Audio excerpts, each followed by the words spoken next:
1990年12月31日，中华民国建国80年，地下实施的精神，全国检察官甲法官大官工总算确定，国监所过长工的释放人数总共是4705名受刑人。受刑人参加减刑典礼，而且办好手续了后，离开监狱的大门。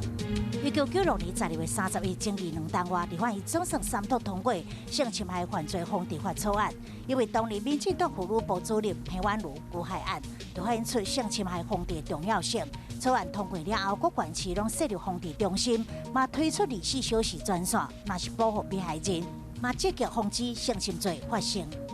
2004年12月31日，台北101大楼在剪彩仪式中正式启用。509.2公尺高的台北101，在当时是世界第一高楼。这项纪录一直到2019年才被杜拜哈利法塔超越。